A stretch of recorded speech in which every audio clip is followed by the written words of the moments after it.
অনেকে এখন দেখছি বিভিন্ন দেশে বিভিন্ন জায়গায় যে তাওবা করছে, বলছে আস্তাগফিরুল্লাহ, ভুল হয়ে গেছে, আমাদের আবার ফিরিয়ে নিয়ে আসেন, আমরা এবার একেবারে ভালো হয়ে যাব। আমার মনে হচ্ছে কিয়ামত কায়েম হয়ে গেছে, কিয়ামতের ময়দানে কিছু মানুষ এই কথা বলবে, লাআল্লি আমালু সালিহান ফিমা তারাকতু কাল্লা। আল্লাহ পাক বলেন ওই সময় আমাকে বলবে, মাবুদ আমাদেরকে আরেকটু সময় দাও, এবার যদি দুনিয়ায় যেতে পারি একেবারে ভালো মানুষ হয়ে যাব। আল্লাহ বলেন কাল্লা, কখনো না। ইন্নাহা কাইলুন, এটা তো তোর কথার কথা, এরকম বহু কথা এই 15.5 বছরে বলেছিলি। এখন যারা বলছেন আমাদেরকে ফিরিয়ে নিয়ে আসেন, আমরা ভালো হয়ে যাব, এই কথাতে আপনারা বলবেন, এটা 1500 বছর আগে কোরআন জানিয়েছে। সুতরাং আপনার মুখের কথার কোনো বিশ্বাস নেই। আমরা চাই যে যে অপরাধের সাথে জড়িত তার শাস্তি হয়ে সে পবিত্র হোক। সুতরাং আস্তাগফিরুল্লাহ হবে না, অপরাধ যার কাছে ক্ষমা চাবেন তার কাছে। একটা মাজলুম দলের উপরে আকীদা এই শব্দটা নিয়ে জুলুম করা হচ্ছে, বিশেষ করে বাংলাদেশ এই দেশে। আমি অন্যান্য দেশে যেয়ে পাইনি, ভারতে গেছি বহু জায়গায়, না এ শব্দ তারা তোলে না। পাকিস্তানে গেছি পাইনি, বিশ্বের অন্যান্য যত মুসলিম অমুসলিম দেশ আছে অনেকগুলো দেশে আল্লাহ আমাকে নিয়েছি। এই শব্দটা বাংলাদেশে কারা করাচ্ছে, কেন করাচ্ছে আমি জানি না। আপনারা আকীদার প্রশ্ন তোলেন, এই শব্দ নিয়ে মানুষকে ভুলভাল বুঝিয়ে এদের উপর একটা জুলুম করছে। আকীদা যদি এদের খারাপ হবে, এদের নিবন্ধন বাতিল হয়ে গেল কোন কারণে? এদের আকীদা তো ওইটা, কোরআনে কারিমে আল্লাহ আন্নাল কুওয়াতা লিল্লাহি জামিআ দিয়েছেন, সব ক্ষমতার উৎসকে বাংলাদেশ জামাত ইসলামী। এটা রাজনৈতিক মঞ্চ না, কিন্তু একটা বিষয় পরিষ্কার করার জন্য বলছি। এই দলীয় গঠনতন্ত্রে এদের এই কথাটা লেখা ছিল যে ক্ষমতার উৎস জনগণ নয়, ক্ষমতার উৎসকে। এ কারণেই জালেমরা তাদের নিবন্ধন বাতিল করে দিয়েছিল বিভিন্ন ক্রস দেখিয়ে। এটা যেহেতু জামাত ইসলামীর কথা না, এই কথাটা কার বলেন তো? বহু জায়গায় আল্লাহ ডাইরেক্ট ইনডাইরেক্ট দিয়েছেন, কুলিল্লাহুম্মা মালিকাল মুলক, ক্ষমতার উৎসকে। বারবার এই শব্দ বলছি কেন? কারণ এ দেশে এখনো পর্যন্ত অনেক মানুষের আকীদা, চিন্তা ধারা, বিশ্বাস ক্ষমতার উৎস আল্লাহ নয়, ক্ষমতার উৎস জনগণ। অথচ এটা যে একটা শিরিক, হয়তো জেনে করছে, না হয় না জেনে করছে। যারা জেনে না জেনে করছেন এখনই আপনার এই বিশ্বাস পাল্টাবেন, নয়তো আপনি শিরিক করলে মুশরিক হয়ে মারা যাবেন। কথা বুঝতেছেন? আল্লাহ যেটা পারে ওইটা অন্য কেউ পারে, এই বিশ্বাস করার নাম শিরিক। আর শিরিক যারা করে তারা মুশরিক। আপনি আমার সামনে নামাজ পড়ে, রোজা রেখে, হজ করে এসে, দান সাদকা করে, মসজিদের সভাপতি হয়ে জেনে হোক না জেনে হোক এই শিরিক করার মাধ্যমে জাহান্নামী হয়ে যাবেন না, এটা আমরা হতে দেব না। যাদের আকীদা এইটা ছিল না, ক্ষমতার উৎস জনগণ, এটা যারা বিশ্বাস করতো না, যারা বিশ্বাস করতো ক্ষমতার উৎস আল্লাহ, তাদেরকে যারা নিষিদ্ধ করেছিল মাত্র 5 দিনের ব্যবধানে আল্লাহ নিজে তাদেরকে নিষিদ্ধ করে দিয়েছে। তাদের একটা অঙ্গকে নিষিদ্ধ করা হয়েছে, তাদের এই অঙ্গ নিষিদ্ধ হওয়ার পেছনে 100 কারণ আছে। তাদেরকে বৈধতা দেওয়ার জন্য আজ যারা লাফাচ্ছেন, বিভিন্ন দরদ মাখা কথা বলছেন, আপনি একটা কারণ দেখাতে পারবেন যে তাদেরকে বৈধতা দেওয়া যায় না?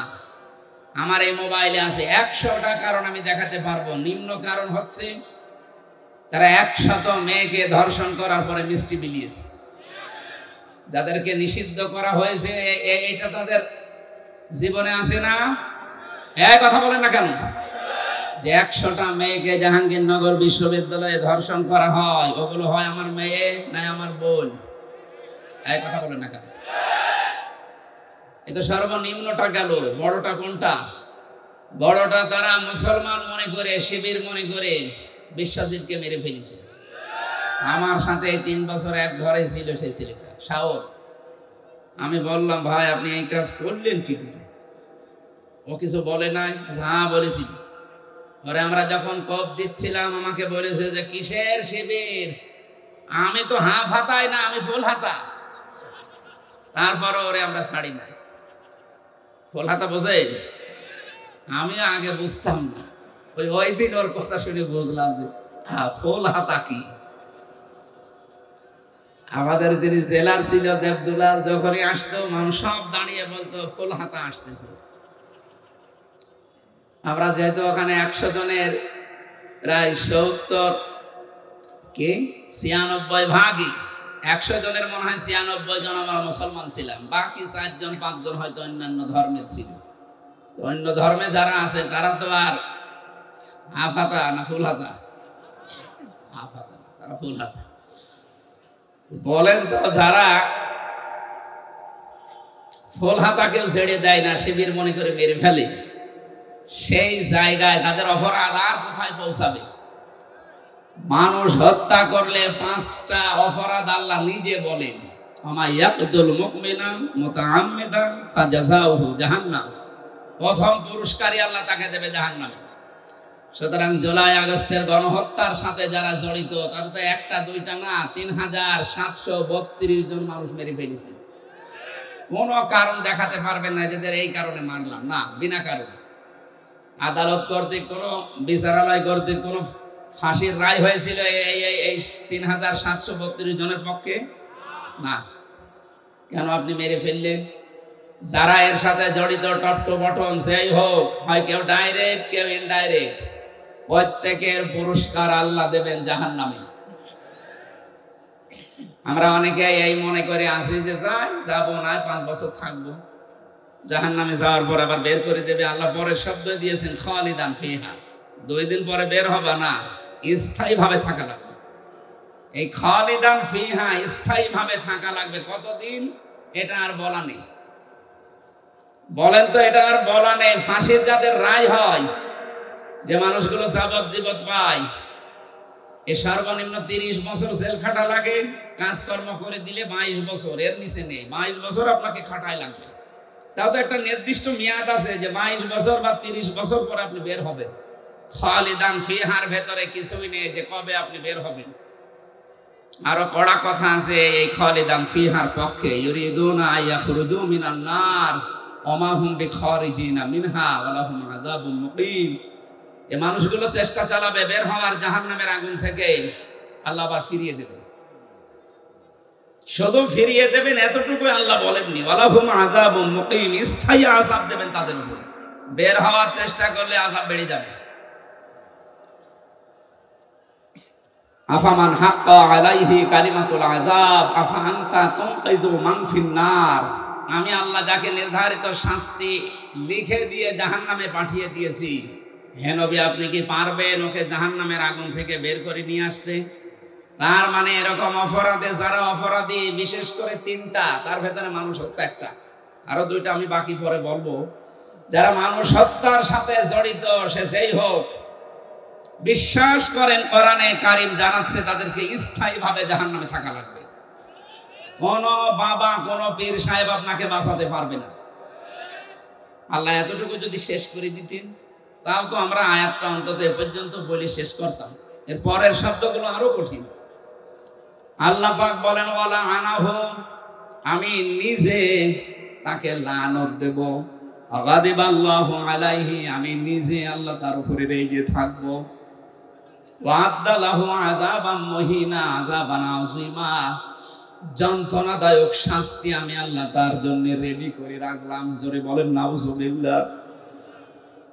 আমার আফসোস হয় তাদের জন্য যারা ইচ্ছাই হোক অনিচ্ছাই হোক এই মানুষ প্রমাণ হাতে নিয়ে ঘুরতেছে। বাংলাদেশের বহু মানুষ শুধু ডাকবেন পিপিলিকার মতো চলে যাবে। এজন্য আমরা চাই আগামী বাংলাদেশ নিরাপদ। যদি আমরা উপহার দিতে চাই, যে নিরাপত্তা দিতে চাই, এই হত্যার সাথে যারা জড়িত খুব তাড়াতাড়ি তাদের বিচার করি, এইটা ক্লোজ করে। এই কথা বলে না কেন? আগামী কিয়ামত পর্যন্ত এই দেশে আর বিনা কারণে কাউকে কেউ হত্যা করার জন্য সাহস পাবে না। আমার প্রথম শব্দ ছিল এই কোরআনে কারীমের মাহফিলে যারা আমরা এসেছি, আজকে কষ্ট স্বীকার করে যারা বসে আছি, অবশ্যই কিছু নিয়ে আজকে যাব। তেলাওয়াতকৃত আয়াতে অনেক তথ্য আছে, আমরা চিন্তা ভাবনা করে তাফসীর আকারে কথা বলবো ইনশাআল্লাহ। সুতরাং যে মানুষগুলো এগুলোর সাথে জড়িত ছিলেন, আপনারা যদি তাওবা করতে চান, হত্যার যে শাস্তি আছে এই শাস্তি আপনাকে পাওয়া লাগবে। কি অনেকে এখন দেখছি বিভিন্ন দেশে বিভিন্ন জায়গায় যে তাওবা করছে, বলছে আস্তাগফিরুল্লাহ, ভুল হয়ে গেছে, আমাদের আবার ফিরিয়ে নিয়ে আসেন, আমরা এবার একেবারে ভালো হয়ে যাব। আমার মনে হচ্ছে কিয়ামত কায়েম হয়ে গেছে, কিয়ামতের ময়দানে কিছু মানুষ এই কথা বলবে, লাআল্লি আমালু সালিহান ফিমা তারাকতু কাল্লা। আল্লাহ পাক বলেন ওই সময় আমাকে বলবে, মাবুদ আমাদেরকে আরেকটু সময় দাও, এবার যদি দুনিয়ায় যেতে পারি একেবারে ভালো মানুষ হয়ে যাব।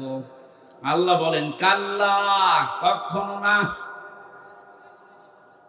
ইন্নাহা কাইলুন, এটা তো তোর কথার কথা, এরকম বহু কথা এই 15.5 বছরে বলেছিলি। এখন যারা বলছেন আমাদেরকে ফিরিয়ে নিয়ে আসেন, আমরা ভালো হয়ে যাব, এই কথাতে আপনারা বলবেন, এটা 1500 বছর আগে কোরআন জানিয়েছে। সুতরাং আপনার মুখের কথার কোনো বিশ্বাস নেই। আমরা চাই যে যে অপরাধের সাথে জড়িত তার শাস্তি হয়ে সে পবিত্র হোক। সুতরাং আস্তাগফিরুল্লাহ হবে না, অপরাধ যার কাছে ক্ষমা চাবেন তার কাছে। আর এর নিয়ম হচ্ছে যার যে অপরাধ করে ক্ষতি করেছেন ওই ক্ষতিপূরণ তাকে দেবেন, তার কাছে একেবারে বিনম্র হয়ে মাফ